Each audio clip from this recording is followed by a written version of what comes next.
All right. Well, on this day, it was a really, really hot day, actually. I was outside, doing me. I was having fun. I was getting high. And a guy rolls up, and he's like, get in the truck. Like, we're going to go get high together. And I'm like, okay, it's whatever. Like, let's do this. We ride around for a little while. And we're getting high together. And of course, he tries to do sexual favors with me, and it's just not working out because it's just, I don't want it to work out, honestly. But I get a phone call from one of the guys that paid me kind of good to see me. He lives in Hope Mill, so he lives a little farther away. And the guy drives a truck. The guy that I'm with, he drives a truck.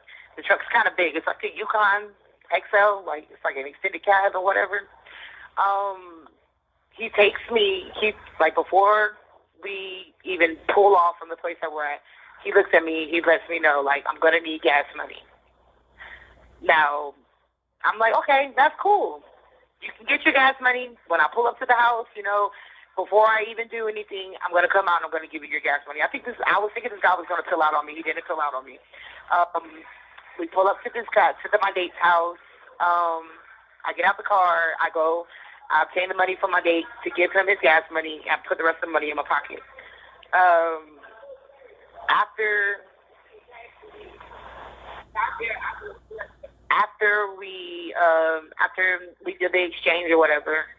This call is from a North Carolina correctional facility. I go back in the house and I do what I do. He's waiting on me to come out. As after I come out, I get in the car and we pull off. And on the way back to the house, I call one of my homeboys, and I'm like, I'm going to come through and get straight, And I go to see him. I go get straight. As I'm sitting in the car, and after I get straight and I get high, he looks at me and he's like, yo, can I have a piece of that? I looked at him and I told him no. Yeah, I'm like, bro, you're not getting shit from me. I've already given you half to put, I've already given you a half that you said that you needed. I'm not going to get you high, too. This isn't where this is going to go. It's not what we're going to do. I've already put gas in the car. That's what you said that you needed. I've done everything that I can do for you, buddy. Like, that is what it is. Like, cold cut, whatever. He gets an attitude, and he pulls off. We pull off from the hotel, and we get back to where he gets to a store. The kangaroo, it's another kangaroo, the same kangaroo that my previous story was from. We get to this kangaroo, and he's like, get out here. I'm looking at him, and I'm like, fuck no, I'm not getting the fuck out, nigga. This is fucking kidnapping. If you pick me up from somewhere, you don't place me back, you don't take me back to where the fuck you got me from. It's considered kidnapping.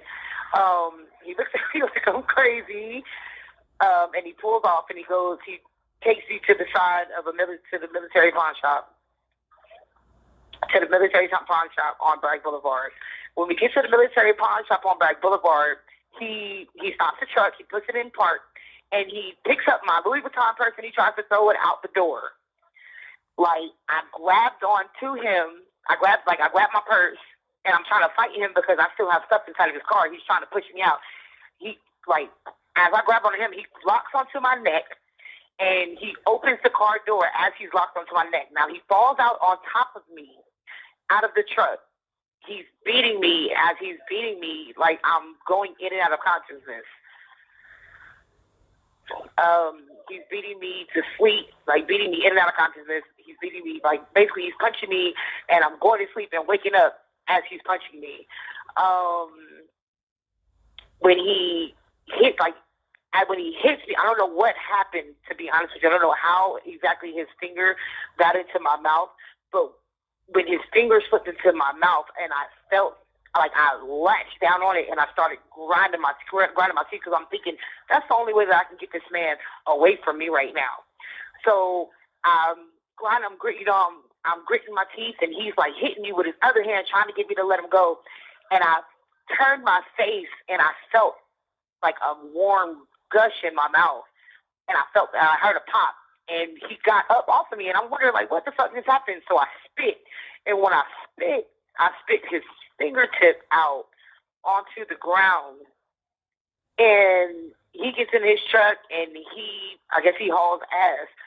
When I get my bearings and everything together, like, I grab my purse, I get everything together, I stand up, and I'm looking around on the ground because my ID and everything is all on the ground, and I'm collecting my stuff, and I walked over to the area of where I spit at, and I seen the piece of this man's finger. I picked it up, I put it in my pocket along with his spare key to his truck, and I walked around for a week with this man's finger and his spare key inside of my pocket, trying to find out who this guy was and where he was at, because apparently he was known around for beating the drug dealers out of their dope, trying to rent his truck out.